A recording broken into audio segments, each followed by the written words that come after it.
every stream, Kyle. So welcome in 2 weeks in a row. You and me going on the Monday edition of the Dream Stream here at FTN Daily, presented to you by SuperDraft Daily Fantasy. My name's Zach Graham, alongside my good friend, the optimizer extraordinaire, Mr. Data himself, Kyle Murray. How you doing, Kyle?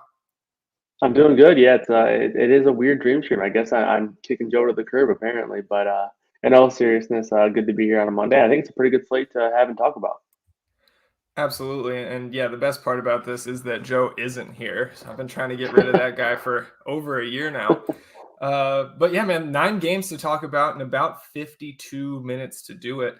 And we just got some of the biggest news that we were waiting for, with Scottie Barnes being ruled out by the Toronto Raptors. And in a really interesting tweet coming through, shout out to HB Cards for posting this, Doug Smith, Raptors beat, saying that Scottie Barnes is out for the Raptors tonight. Nick Nurse just told us no other starter yet, but he's trying to figure out how to keep the second unit of Svi Mykhailiuk, Delano Banton, Chris Boucher, and Kim Birch together. And I said this in a DM to our mutual friend Joe Metz about an hour ago, and I think the direct quote was, "Watch Nurse do some weird shit like starting Goran Dragic." And that tweet makes me think that he's going to do some weird shit and start Goran Dragic. So we should get that lineup before the stream ends. So I think we can kind of just circle back on Toronto a little bit later. The first thing I think we should talk about is these first 3 games. We don't have to go directly game by game, because I know Alex and Javi just did a great job, as always, of going game by game on the previous stream. But Portland and Philadelphia, man, we got the news early this morning that Joel Embiid will sit out tonight to rest that knee that he's been playing through, that knee soreness and all these questionable tags. And Andre Drummond stepping right into the spotlight at 4.4K on DraftKings. He's at 1.6X on SuperDraft and garnered the first 11 rank on both sites for Eddie and I today. So we can start with this Philly team. Are you with me and seemingly everybody else that we're just locking in Drummond, take the free square and move on? Yeah, pretty much. It is tough to get away from him. I mean, if you're concerned about the ownership of it, I'm fairly confident you can use that salary that you are saving to get different, in the upper tiers or even mid tier. But yeah, I think you just play and move on, and it's just kind of one of those things, kind of like the Harold play from last week, where you just play the guy. I mean, he not only is he likely to get the minutes, obviously starting, I have him for 30 minutes. He's also a very good per minute producer over the course of the last 2 years, over 1.3 fantasy point per minute when he gets time. So when he gets the time, he's been good. Whether you think he's a good real life basketball player or not, it doesn't matter, because he's good for fantasy. 1.3 fantasy point per minute is a big number, and that's on DraftKings as well. Obviously, a little bit better on FanDuel, where he does kind of flourish with the stocks. But on DraftKings, 4-4, that's just way too cheap. I think you just lock him in and move on. Yeah, man, I wrote as much this morning in the SuperDraft article. Was like, we can have discussions about Andre Drummond's usefulness on the real NBA court all day, but when it comes to DFS, he's a smash play across all the sites, at least that I've seen. Maybe there's some tertiary site out there that priced him correctly, and got lucky that this was the game that Embiid would sit. But man, I was trying to go through all the scenarios in my head, like, how could this not work out? And the 7% of people that don't play Andre Drummond tonight get rewarded. And I think it's just injury, because he's almost at a fantasy point, or I should say a DK point and a half per minute this season. I think that's kind of the rate we're going to see, or we should expect to see tonight. So foul trouble shouldn't prevent Andre Drummond from getting there at 4.4 on DraftKings. It could limit his upside on a site like SuperDraft, but at 1.6x, I'm just going to lock that in. So I think the bigger conversation to be had is around the other guys who will see a bump with Joel Embiid out. And we can start with Tobias Harris, who is priced up, and I'm not really sure why he's at 9-1 on DraftKings. Really hasn't he hasn't had a great game this year from a fantasy perspective, hasn't cracked 50 on DK, but at 9-1 and only power forward eligible. I think it's, if I was building 20 lineups on DraftKings today, it would be tough for me to fit in a ton of Tobias at that price, even with Embiid out. So how are you treating Tobias? And then talk to me kind of about the backcourt, Tyrese Maxey, Shake Milton, guys like that. Yeah, I think Tobias, it's kind of startling the price difference, right? 7,400 on FanDuel, 91 on DraftKings, like you mentioned, and that's really turned into the ownership difference, right? 50% projected ownership on FanDuel, 15% on DraftKings. So on that 15% number, not many people are getting to him. I'm actually surprised it's that high. The Mhm. 9,100 price tag, don't really have any interest in. I mean, sure, he gets a boost with no Joel Embiid, but I mean, I don't think that makes him a $9,000 player, especially in comparison to some other players on the slate. For example, Dame in this game is 500 more, and I have Dame projected for about 5 points more. But staying in this game just for the sake of comparison, CJ McCollum I have for just around 2 points less at $1,100 cheaper. So I just don't think he's quite a 9K player, even with Embiid Mhm. off the floor. You can definitely make the case for him on FanDuel at 7-4. I think he's totally fine. But I think it gets down to a point where there could be some leverage here. Like if you wanted to find leverage in this game, I think I would rather do it with Tobias rather than trying to get cute and fade Andre Drummond. I mean, if these guys are going to have similar ownership percentages, I think you can kind of hope that Maxey and maybe even Seth Curry, Shake Milton take away some production from Harris. I think there's just no way that there's anyone to take away that kind of production from Drummond where he has the rebound upside, he has the stock upside. I'm sure he'll score some points as well. So I think Maxey, Curry, Milton could all eat into what Tobias is kind of going to give you in terms of a ceiling perspective. They don't really have that kind of case for taking that step away from Drummond. So much rather get the leverage by fading or pivoting off of Tobias Harris rather than Drummond. On DraftKings, I just don't really have a lot of interest in the price. I mean, if you wanted to play him just for the sake of being a little bit contrarian, it's fine, but I don't think he'll really come in out of ownership where he's super contrarian, so kind of defeats the purpose. And I just have a lot of guys in that range that are projecting better for me, so I will just stick with that. But as for Maxey, Curry, and Milton, I think they're all pretty strong plays. Maxey, I really like today. I think he's a very strong play on both sites. 54 on FanDuel, 56 on DraftKings. I have him for right around 30 minutes tonight, under 10% on both sites, under 8% on both sides. Actually, 3% right now on DraftKings. That might go up a little bit after I run some updates here, but I Sure. do think that as the days kind of gone on and some news kind of filters in, that will change a bit. But overall, Maxey would be my favorite guard from this team. I think Shake Milton Okay. makes a ton of sense on DraftKings. But Yeah. on FanDuel, I think I would rather just find the salary and pay up for Maxey or Curry over Milton.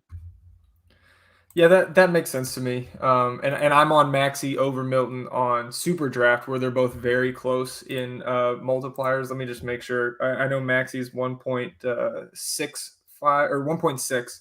Shake Milton 1.65 over there. So I prefer Maxi on SuperDraft, but I had Shake Milton at a 10 on DraftKings. Just to me at that price, 3-6. We've seen him come back shooting well. The peripherals have been there in his first two games back from injury. Uh, he hasn't shared the court with Tyrese Maxey yet, but I think we're going to see some of that in this game, playing those two guys next to each other. This is a game that I think could go small, certainly when Nurkic and Drummond are off the court, unless you're going to see Charles Bassey out there for Philly. The biggest guy on the court once those starters come off is probably going to be Cody Zeller. And you could even see if it goes small, if there's Paul Reed at the 5, maybe Larry Nance slides to the center position for Portland, and Zeller doesn't get as much time as we would think. So I think Shake Milton is an extremely safe value play on DraftKings tonight. And in terms of his salary, being below 4K, obviously Andre Drummond at 4.4 is in a tier of his own, but I like Shake Milton a lot. It's really tough for me to get away from him on DraftKings. And the last thing I'll say, just kind of repetitive, with your Maxi love. It's a small sample size at this point in the season, but Tyrese Maxey 5.5% usage increase, up to 27% with Joel Embiid off the court. That's only 37 minutes of a sample size there, but I think it's just kind of another cookie for Maxey here in his sophomore season. And then if you put Drummond on with Maxey, only 26 minutes of that, but Maxey up to 30.1% usage rate. So I think he's a really strong play on any site, but like you, FanDuel, SuperDraft, where I would prioritize him over the 5-6 price tag on DraftKings. He's still got a 9 for me over there, but a smash play on those other two sites. With so much Philly exposure in our lineups tonight, Kyle, I think it's probably wise to try to find somebody from this Portland team to run back if you're going to have like 3 Sixers. I don't think it's necessary, but it's something we need to discuss. So who are you targeting as a run back here on Portland? Or if there's somebody that you would run just even without, just with Drummond in the lineup or something like that. Talk to me about the Blazers. Yeah, I think you make a really good point on it's kind of nice to have that as an option, like, as a run back, but with how cheap all these guys are and the kind of value that I think they present, I don't think it's necessary by any means. So yeah, I mean, especially for some guys like Maxey and Milton, I'm sure even if the game does go sideways, they're gonna be out there and at least somewhat of a capacity from a blowout perspective. And then Drummond, he's so cheap and so good per minutes, where even if his minutes do get shaved down a little bit, not overly concerned about him failing to get there. So I don't think it's a necessity, but it's nice if you want to have that run back just to kind of ensure some correlation in your lineup. If doing so, a couple of guys that I think I like a little bit more kind of site dependent, but at FanDuel, Dame's only 8,300. I think he makes a ton of sense. He is in the same price range as one of my favorite players on the slate at that position tonight. So that's a little bit of a complication there, but I do like him. I like McCollum as well. Like McCollum has an upside here that people just don't want to pay up for. 8,300 is a spot where he's just not getting any ownership at all this year, and he's only 2% in terms of my projected ownership right now. So I like him as a more of a contrarian option, and then for a value play, Robert Covington, certain things like stocks and even threes on DraftKings, which can kind of bring a little bit of added variance at times. But as long as he's not going to be chalky, I'm fine with rostering him and hoping that it's a game where maybe he picks up 3 or 4 stocks and hits 3 or 4 threes. Like, I'm okay with taking that shot. It's just more of a spot where I'm more likely to fade it if he would be popular, because I do think there is a good amount of variance in between in his kind of fantasy production, but he would be the value guy. Yeah, really, I'm pretty much right there with you. Like, no priorities for me from that Portland side, but fine if you want to roster Dame and try to catch that game, because that we know is coming. It could be tonight, it could be later this week or later this month, but Damian Lillard's going to have a smash game at some point. CJ McCollum obviously been the better fantasy point producer thus far, and Yusuf Nurkic obviously can get there in a short amount of time, even at that 7.7 price tag on DraftKings. Let's shift to kind of these other 2 games that go at lock. It's an interesting slate from a time perspective. 8 of the 9 games will lock by 8 Eastern this evening, with that one late night hammer coming 2.5 hours after that. But the other games going off at lock: Cleveland at Charlotte, San Antonio at Indiana. And let's stick with my Spurs on the road, coming off a big win, Kyle, against Joe's Bucks. Maybe that's why he's ducking us on the Dream Stream today. Just like he ducked my lunch bet, so I remain winless on the season. Spurs side, I don't have really any priorities tonight. I think if I was going to go here, I think DeJounte Murray makes sense at what should probably be lower ownership, but I do think there's such a danger, I should say, for DeJounte Murray to shoot 5 for 16 and have 11, 8, and 8. And just not get you there, end up in the mid 30s in DK points, kind of like we saw with him to start the season. Over the last 3 games, he's shooting above 50%, and that's not something that we can count on from him going forward. So at that price tag, it's hard for me to get there. If you wanted to run Jakob Poeltl, I'm fine with it. I just don't think we're going to see him replicate that 53 DK that he put up against the Lakers in overtime early last week. I don't think we're going to see that a ton this year. Kind of waiting for his price to come back down, even though a decent matchup against the oversized Pacers front court. Keldon Johnson, not for me today. Unfortunately, obviously, it hurts my heart as a Spurs fan, but him, Derek White, Lonnie Walker, Devin Vassell, all kind of priced correctly, if not a little bit too expensive for a slate like this. There's just so many other guys from other teams in that 5K range that I'd rather get to. And like Thad Young coming in and playing some time, I think was just somewhat matchup based against the Bucks on Saturday. But the fact that Pop can just, pull 20 Thad Young minutes out of his ass and really screw up this entire rotation just continues to push me away. If there was some sort of slate where it's only the 7 p.m. games, I would consider Bryn Forbes, who's gotten back into the rotation with Doug McDermott out 20 and 25 minutes the last 2 games. He would be an okay punt, but on the main slate, no need to go there. So really, if you have anything else to add on the Spurs, go ahead. But I think the Pacers side is where we really want to talk about Karis LeVert, his minutes limit being increased to 20. and Malcolm Brogdon being out. So anything from the Spurs, or do you want to dive into the Pacers? I do like Derek White a little bit on FanDuel at Okay. 6,100, and obviously he's also another guy that benefits from that kind of scoring with the added points for stocks.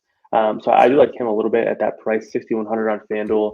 I agree with you on Murray. Like if you wanted to play Murray, because he does have a very nice ceiling. Like we've seen it already a Yep. couple of times this year.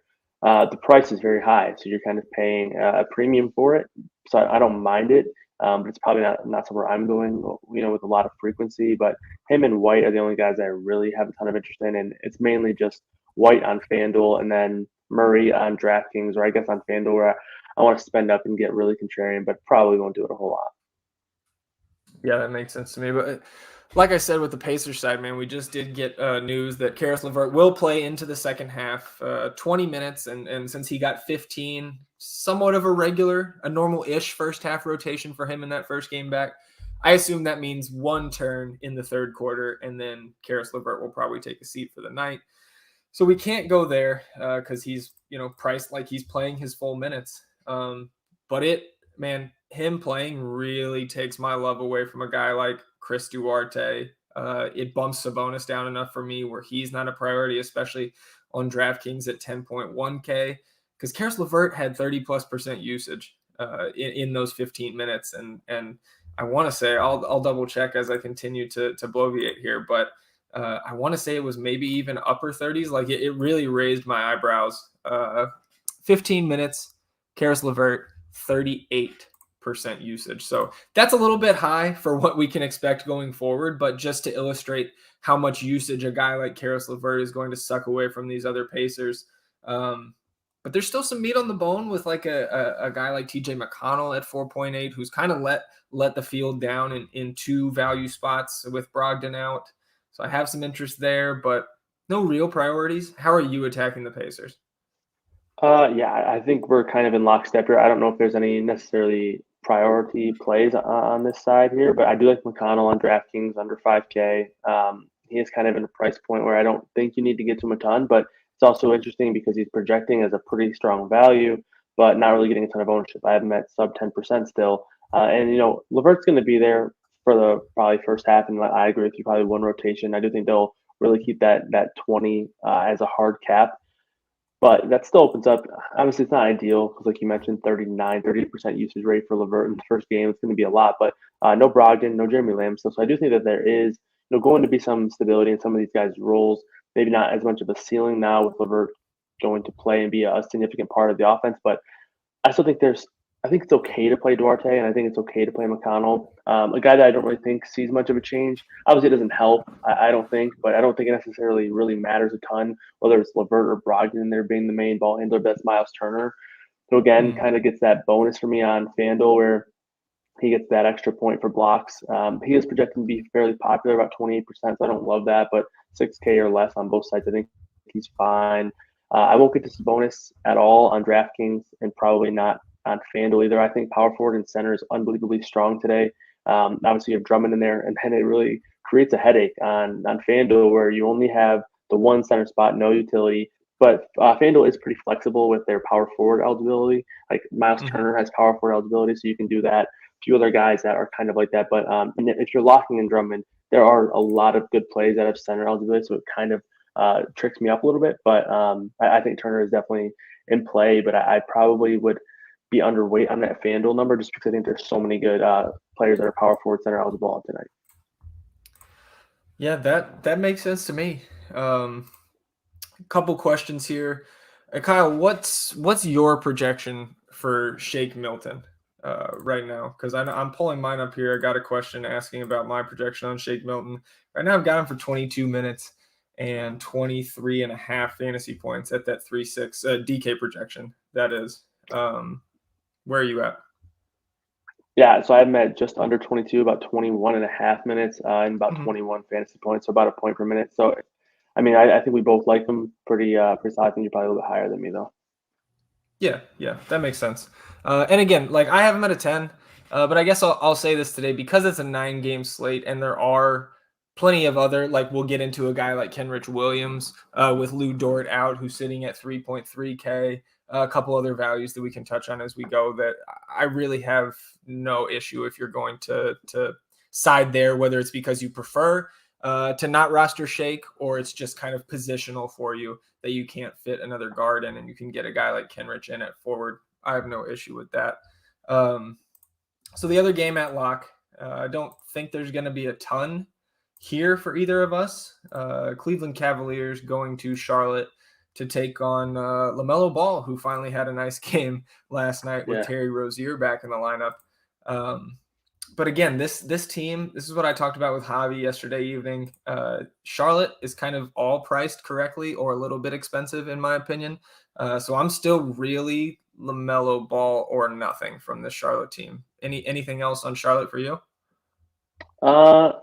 That's pretty much it for me too. I think Hayward is fine if you want to do that. I'm probably not playing Miles Bridges at this current price. I think he's been fantastic this year, but probably not a spot that I want to continue him playing at that kind of rate when we haven't really seen that out of the course of his career being that much of a significant scorer.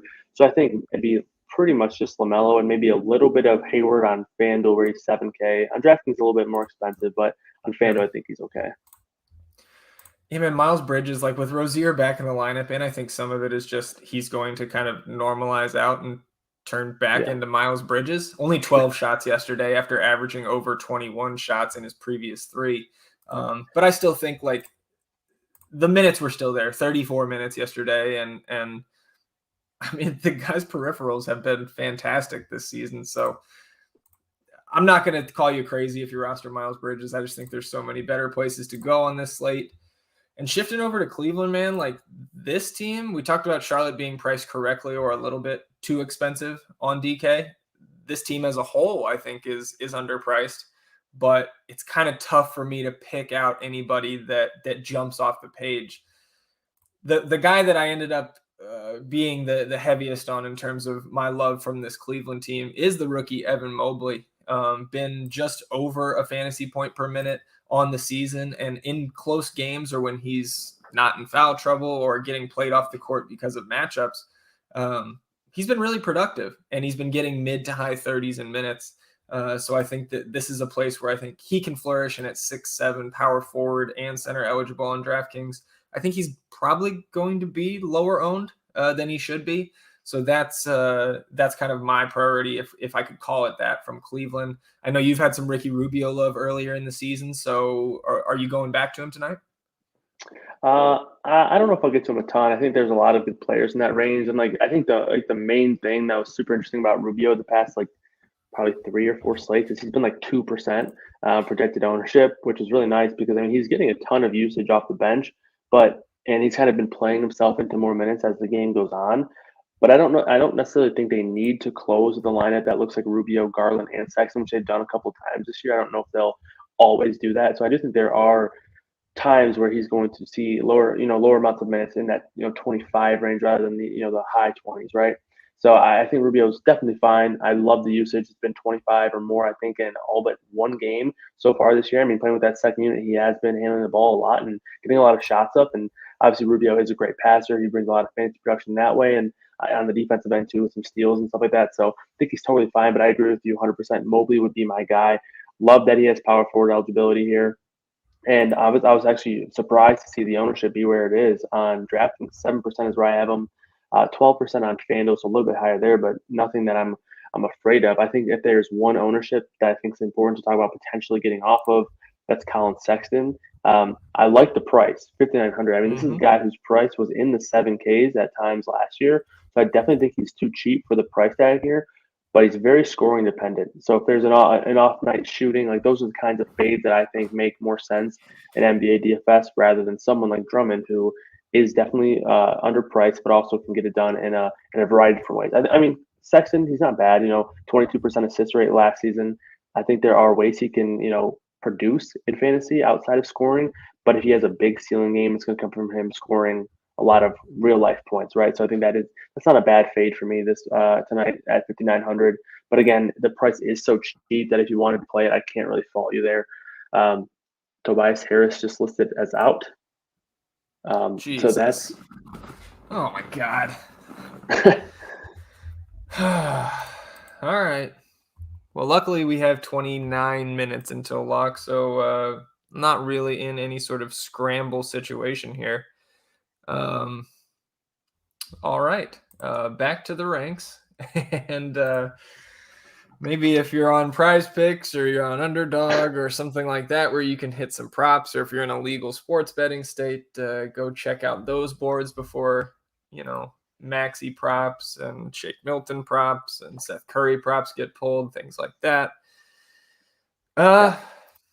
Let's we'll move on to another game and kind of circle back. I'll let you rerun all your numbers there. I'll update the ranks as we go and kind of break into these 7:30 games here.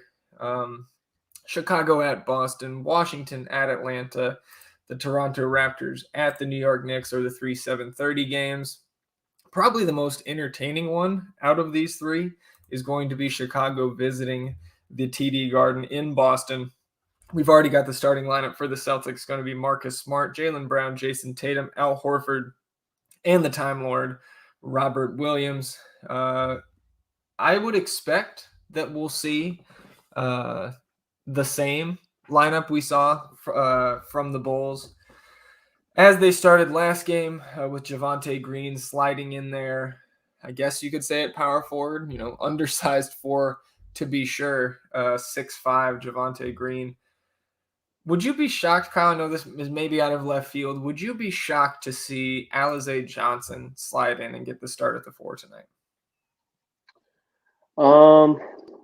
I don't think it would be the most surprising thing. I mean, I don't think, like you mentioned, I don't think Green is solidified in that role. And then after that, I mean, there are a couple of different things that they can do. But I mean, Alize has kind of been in terms of minutes projections behind him. I do have Alize about the same as Troy Brown Jr. and then more than some other guys here. So I wouldn't be too surprised to see that, especially with kind of the matchup-based stuff there. So I don't think it would be crazy by any means, especially like you mentioned with the kind of the size that Green brings to the lineup, or the lack thereof, I guess. Yeah. I want to see that starting lineup. I've seen some sites projecting, like it looks like to me like they're projecting Alize would get that time or more time, I should say. And the minutes I saw indicated a start, and that wouldn't be crazy because Al Horford is going to be at the power forward for Boston. But that's a lineup that I definitely want to be on the lookout for. As of now, if we're treating it like Javonte starting, I love Al Horford. I guess I love Al Horford regardless of who starts at the 4. This guy's just been doing everything for this Celtics team. And I think some of it, the point per minute production is going to come down. He's not going to be over 1.3 fantasy points per minute on the season, most likely. But where you can get him at like 6'5", I don't think a ton of people are going to go there. On DraftKings, I think 1.35x on SuperDraft is decent. So I guess maybe love is too strong of a word, but I'm really intrigued by his early season returns. I think Jason Tatum is a fine spend up on DK, and I love him on SuperDraft at 1.15x. This is a guy who's shooting, I think 25 times a game on the season. And I know Boston has had a couple overtimes in there as well, but 32 last game, 22, 28, 24 shots. And the big thing for me, Kyle, is this guy is not shooting well. Like, he's performing at a great level in terms of fantasy output, but 40% from the field, 27 from 3, and only 78 from the free throw line. To me, all three of those numbers are only going to go up, and he's going to become more efficient as we go. So Jason Tatum, a fine spend up for me tonight. And on the Chicago side, kind of like Portland in the sense where, like, I'm not going to call you crazy if I see Vooch, Zach LaVine, DeMar DeRozan, or Lonzo Ball in your lineup, but you're really just kind of spinning the roulette wheel at this point, in my opinion, with these guys. So to me, it's kind of a roster one of them and then cross your fingers that it's that guy's night to really pop.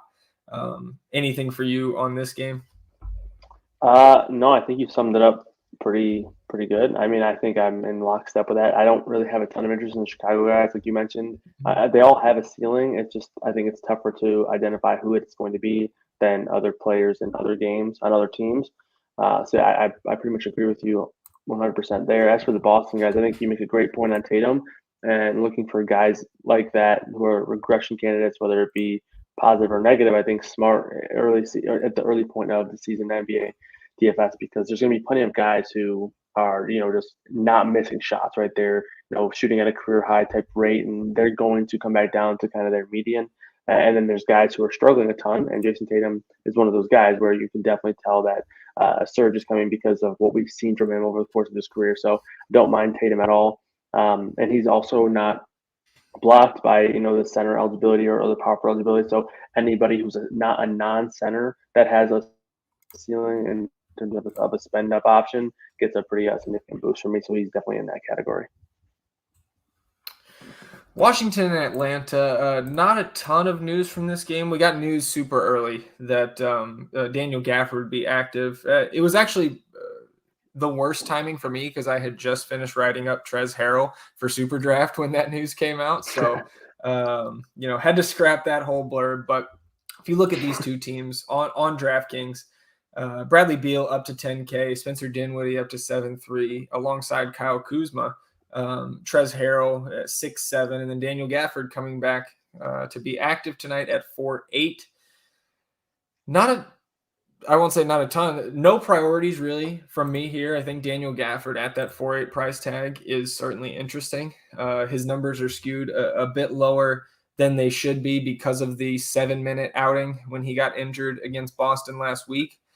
So that does interest me. And then, if you want to roster Beal, that's fine. We haven't seen really, with the exception of last game, obviously 36, 7, and 6 against Boston, but that was overtimes.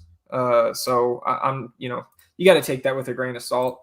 And Spencer Dinwiddie, his price has come up with both the overtimes and a couple games where guys were out, where he got extra, the 34, 6, and 9 game a few weeks ago against Indiana. So I'm just not really trying to get to any of these Wizards with any sort of volume. And it kind of holds true for the other side of this game for me as well. I think this game is going to be more fun to watch than it is play DFS in that regard. So any interest on guys from the Wizards or Hawks for you? Yeah, so I do like Trae Young a pretty good amount. He's probably going to be one of my favorite spend ups of the day, just because, again, a guy who I think has upside in a good matchup with, and he's not a center eligible player. And also, I'm going to be playing more FanDuel than DraftKings, which I actually don't know if I like FanDuel more than DraftKings tonight, because on DraftKings you can probably play 3 players who are center eligible. Whether it be in the 4, actually probably 4 if they're power forward and center eligible. So you can do a lot of different things on DraftKings, and on FanDuel you're kind of playing with your hands tied with locking and drumming there. But on FanDuel, Trae Young's 8,700, and I think he should be fairly chalky tonight, and he's not. He's going to be fairly popular. I'm at about 24%, but like earlier we saw Tobias Harris in that like 50% range. I think Trae Young probably should have been a little bit closer to that than the 24% in terms of just the market on him, and I think where people like to play him at. So at 8,700, totally fine with him there. And I don't really love him on DraftKings at 10K.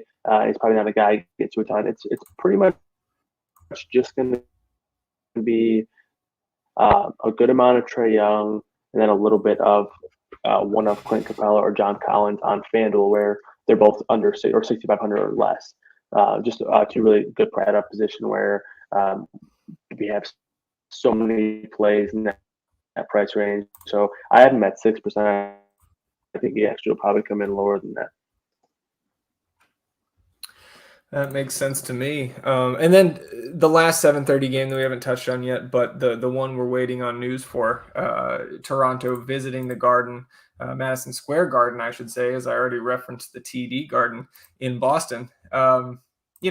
Knicks team that we can always count on big minutes from the starters. Julius Randle, 9.7, still holding forward center eligibility on DraftKings. I like him a good bit. He's not going to get up into the range where I have Paul George and Nikola Jokic tonight, but just a fine play against a Toronto team that I think is going to be a team that we target from a DFS perspective all year. I'm not chasing the RJ Barrett ceiling game. It's always great to see a guy like that kind of get off the schneid after a slow start to the season, especially when he's in a pressure cooker like Madison Square Garden with those Knicks fans. Evan Fournier, very much a secondary play, if at all, for me. But Kemba Walker, I think, is kind of the hot button issue here on the Knicks side.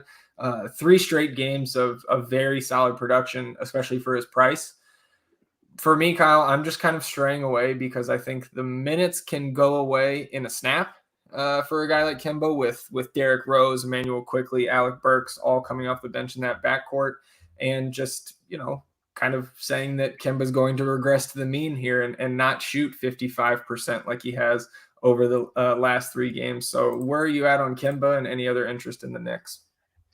I'm exactly where you are. Probably not going to get to him a whole lot because of basically everything that you just said there. I think there are plenty of other plays in the range, especially now with these Philly guys becoming even more viable with Tobias Harris out as well. And then, like you mentioned, a lot of things kind of pointing to more so negative regression rather than him continuing the kind of trends. I will say if you wanted to go back to him, you're not really chasing or anything because the ownership's not really going to be there. So I think it's fine. But I also agree with you 100% that there's plenty of guys here that any given night could snap in there and pick up a few extra minutes. Rose, Burks, Quickly, all the guys you kind of mentioned. So, I'm pretty much on the same path. I mean, if you wanted to pivot off of somebody from the Sixers who's going to be kind of in that price range, or maybe someone that's popular in this price range, like even Derek White might get some ownership, I think Kemba's fine, but I do prefer other plays.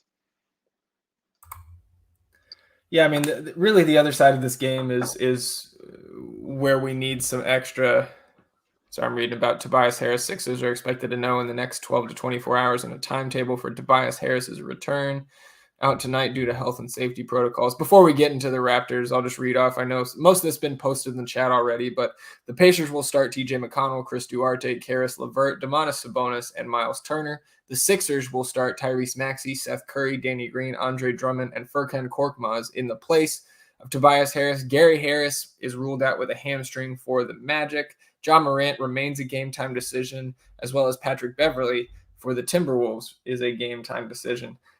So getting back to Toronto, we know that Scotty Barnes has been ruled out and that Coach Nick Nurse wants to try to keep his second unit intact. Those 4 names being Khem Birch, Chris Boucher, Delano Banton, and Svi Mikhailuk. So he hasn't announced a 5th starter yet. So I guess it's safe to assume we'll get Fred VanVleet, OG Anunoby, Gary Trent Jr., and Precious Achua. So if those 4 guys that I mentioned are not going to start, then we've got a couple options here. Maybe Stefano would be happy if Isaac Bonga got out there. I don't think that's super likely. To me, it's probably going to be either Malachi Flynn or Goran Dragic. I think that I probably lean Dragic, but we'll see. I don't think there's there's no answer that I would say, hey, go bet on this, that this guy's going to be the 5th starter. I just know that we're in for some fuckery, for lack of a better term. I'm not super interested in Fred VanVleet at 8-7. I think it's a pace down matchup against a team like the Knicks, certainly in the Garden. No issue if you want to roll him out there because the minutes are always going to be high for VanVleet. He's going to play near 40 minutes. But just in that price range, I'd rather get to Jaylen Brown for $100 more. I'd rather spend $200 less and roster LaMelo Ball and that type of upside that he showed last night. Again, not crazy if you play Fred VanVleet, but not a priority for me. I think OG Anunoby could get a nice little tick up in production tonight with Scotty Barnes out, but he's priced at 7-4, so it doesn't really jump off the page to me. Really, it's coming down to the news here. Does Chris Boucher or Delano Banton break into that starting lineup? And we find out that Nick Nurse was lying to us. Wouldn't be the first time. So how are you treating these Raptors absent the starting news? So I think there are a couple of guys that I think get a nice boost in terms of their value. I think Boucher comes into play again here, and I don't think he's going to get overly popular. Boucher's always a guy that I think you could make a case for fading if he gets super chalky because I never really feel amazing about his minutes, but he's a very good permanent producer. I think Banton is very interesting on DraftKings at 3K. I think it's a really good punt play there. I think VanVleet and Anunoby are fine. Probably not guys I get to. I think I prefer the value guys. Boucher and Banton would be my 2 favorites. And then I think Gary Trent on DraftKings is fine as well. Yeah, I'm pretty much right there with you. If Banton or Boucher were to start, then I would have some significant interest. But with both of those guys coming off the bench, it's really kind of just lineup dependent. Like if you can do a lot with the extra money by rostering Banton, if both of them are off the bench, then I'm fine doing that. So he doesn't project, for the same type of point per minute upside that we're used to with Chris Boucher, but I think that extra salary could come in handy.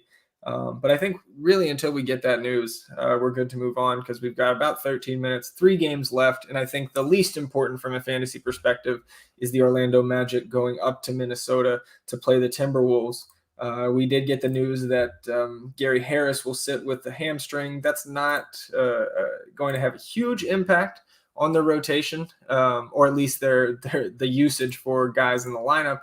Gary Harris, very much a secondary player in terms of usage in a lineup with so many young guys who possess the ball, like Jalen Suggs and Cole Anthony. Mo Bamba's price is up to 7-1. And I think where a lot of people are targeting, if at all, from this Magic team is Wendell Carter Jr. on DraftKings at 5.7. He's got power forward eligibility, rightfully so, over there. So any targets for you from Orlando? I think it's another team where there's a lot of site-dependent players here. On FanDuel, you can play Bamba at power forward as well, and he's only 6,600 there, so I think he's actually one of the better plays of the slate over on FanDuel. Yeah. And then, I do think some of these secondary guys not necessarily get massive bumps with Gary Harris out, but their minutes get at least you get more confident in their minutes. Guys like RJ Hampton, Terrence Ross, I think those guys are fine. And I think, Suggs and Wagner, Franz Wagner, that is, their minutes aren't going anywhere for sure now. So I think those guys are okay as well. But in terms of guys I'm be playing with like a good amount of regularity, it would be Mo Bamba on FanDuel. And then on DraftKings, I don't mind getting away from Wendell Carter as a kind of contrarian play. I think he'll be much lower owned than Wendell Carter Jr. And I have him, projected in terms of point per dollar right around the same kind of value. So I'm very high on Bamba tonight. Yeah, man, to be honest, I didn't know that he had that power forward eligibility over there on FanDuel. So I absolutely agree with you at I think you said 6-6 on FanDuel. That's a fantastic play. I like that a lot. And really the only thing to me that can derail that is him getting in foul trouble against Karl Anthony Towns. And I do think the Big Cat is a fine spend up tonight against this Orlando team. Plenty of big bodies for him to match up against, as Daniel Gafford will have his minutes monitored. And, Scotty Brooks isn't there anymore. We'll see if Wes Unseld Jr. Treats a minutes monitoring like Scotty Brooks did and just, monitor his minutes all the way up to 30. Karl Anthony Towns, obviously a fine spend up. I think there's some merit to taking shots on guys like D'Angelo Russell. Anthony Edwards priced up to 8-2. That's just kind of a volume play. He's going to take 20 shots and he can even play into the blowout. But for me, not a priority just because he can be so inefficient with that usage. I think it's, if you get a Jared Vanderbilt start again, maybe McDaniels or a Kogi get in there as well at 3.5 and 3.3. Those guys are in the conversation for secondary values, but no big time priorities for me from this Minnesota side. I agree with you. I think Anthony Edwards is probably my most interesting player in terms of the guys I'm going to have interest in rostering. But other than that, I probably won't get to any Towns because if I'm paying up at center, it would be with Jokic rather than Towns. But overall, centers are so strong today.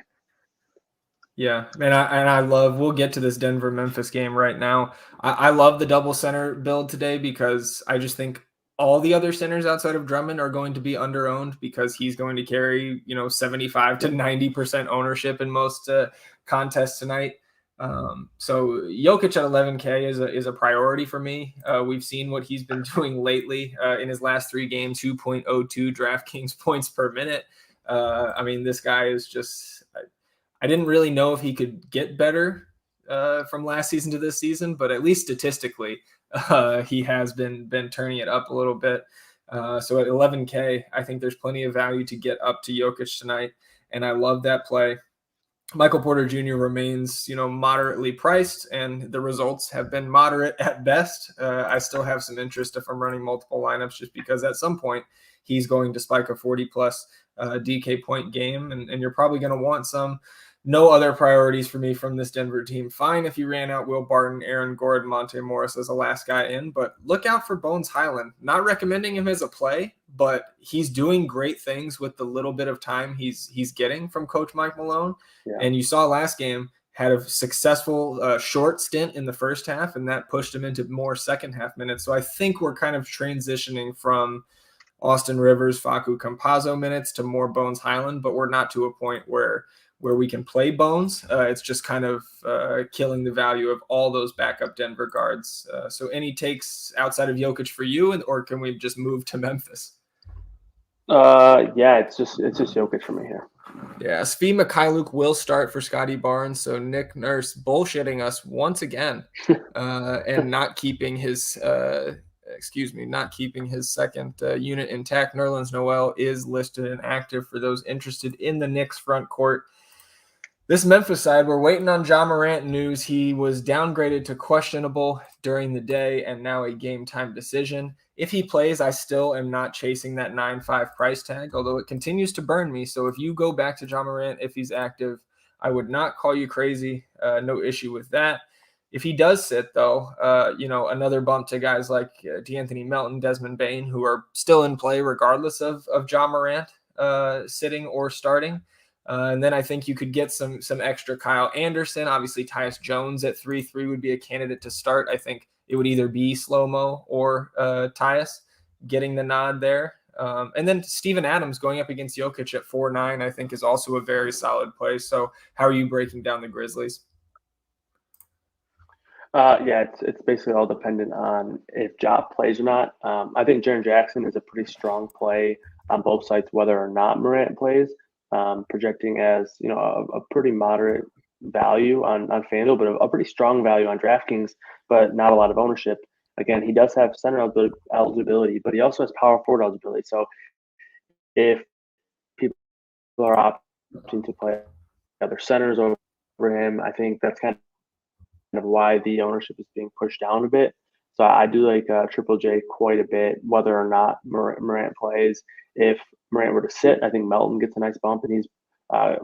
I think you can play him at the price, but I don't think he's a great play even at the increased price tag. He does so much to get involved on a fantasy front, over a fantasy point per minute over the course of his last 2 years, and with that game locking a little bit after the initial lock, I think the ownership would be down, especially with the Philadelphia guys locking at 7. So I think having some flexibility on the late swap could be pretty nice to have for Memphis. Yeah, that's a great point. Even though 8 of these 9 games do lock by 8, pushing back a little bit of that salary for this Memphis news is definitely seems like a good play to me. About 5.5 minutes left, so let's touch on Oklahoma City and the Clippers, because one of my priorities tonight, as he has been, I believe every slate that he's been on, Paul George at 10-7, going up against his old team, obviously out in LA tonight, but OKC coming to visit. It's kind of been feast or famine for Paul George, and it's come down to if the team can either stay in the game or not blow out the other team. So a little bit of risk, obviously, with the Clippers being heavy favorites here. But we've seen Paul George, even in the last game, lost by 19 to the Blazers, 42 real points, 60 DK, really as the only guy producing for the Clippers that night. So I love Paul George. I think it's fine if you want to roster a guy like Reggie Jackson. Eric Bledsoe is really interesting to me at 4-7. Terrence Mann's minutes are pretty safe, in my opinion. I'm not on Luke Kennard. I understand the play. He's been shooting really well and getting elevated minutes. But I just think there's much better ways to spend 4.4K on DraftKings. Nick Batum is a fine value. And I think for that late slate showdown, Isaiah Hartenstein interests me a lot. On the OKC side, fine with Shea at 7-8. I like Josh Getty a lot at 5.2. And assuming that Kenrich Williams is going to get the start in place of Lou Dort and be the main, defensive stopper, so to speak, maybe put that in quotations, against Paul George, I have a lot of interest in Kenrich Williams at 3-3. Also possible that my guy Pokusevski could slide in there and start, and if he does, I would have a lot of interest in him. What are you looking at from this late night hammer? Yeah, I think kind of the same spot you are with Paul George. I think he does make sense from a GPP perspective where people aren't really playing him a ton because of the price increase. But I mean, the whole new Paul George with the whole new role on that team with no Kawhi. So I do think he's worth the price if you wanted to play him in tournaments. And again, another spend up option that doesn't have to be blocked by a center. So I think he is a pretty strong play. I think Reggie Jackson's a good play, but I do think Reggie Jackson will be fairly popular. And then on the other side in this game, I really like Josh Getty tonight. 5,200 on FanDuel, I think that price is fine, but 6K on FanDuel, a little bit more expensive, but you'll basically be just paying up a little bit to make sure that he's kind of the contrarian. I do paying down a bit more at his position, or I'm using other guys who are about $1,000 or $2,000 more. So that's the issue with Shane getting him in lines. But on his own, I do think he's a good play. Makes sense to me. I know the Brock Ness Monster was in the chat coming over from those MLB streets and asking to kind of go back over the Philly situation now with Tobias Harris out. I think we both, you can see from the ranks, Andre Drummond remains an 11-11 on DraftKings and SuperDraft. Tyrese Maxey has got all the way up to a 10 on DraftKings for me. Joining Shake Milton with a 10. Shake obviously at 3.6. I think he's a fantastic value today. Seth Curry did get a bump up. I think he's going to have, probably mid-teens in shots. And we've seen this season already when Seth Curry gets that extra opportunity, he can really get on top of this 5.2 price tag. So I like him for tournaments. Furkan Korkmaz also a decent value now at 3.5 guard forward eligibility, getting the start for Tobias. Any differences for you there, Kyle?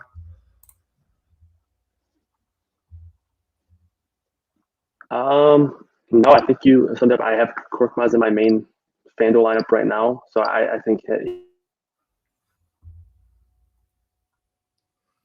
he gets a nice bump. Pretty good play on DraftKings. Riza, I think, 3,400, 3,600, so under 4K. And then obviously, I think it doesn't hurt Drummond. I don't think necessarily helps him a ton. I mean, sure, there's still going to be some shots to go around, but I don't think that's kind of why you're rostering Drummond in the first place. So overall, Milton, Maxey, and Korkmaz get the bumps for me. Couple questions as we finish up, about 90 seconds until lock here. 2v2, TJ and Cam Reddish. Cam Reddish, not somebody we really talked about. I actually do think he's an okay value tonight. Been at about 27% usage off the bench for the Hawks so far this season and a fantasy point per minute on DraftKings. So TJ and Reddish or Getty and Batum. It's the second side for me, but I don't hate that first one. Yeah, it would be the second one slightly for me, but again, I think it's close. I'm with you.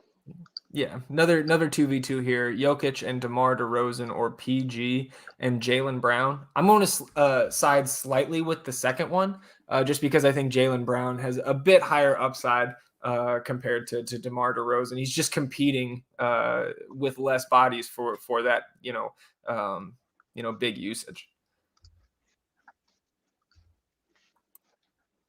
Yeah, I would go with the first one with the Jokic side, but again, I think that's really close. Well, I just really like Jokic, and if I can get to him, it's tough. I'm not getting to him a ton because of all the other centers that I think are just really good value. So I guess I'll recommend Jokic and live vicariously through you because I do think he has a big game.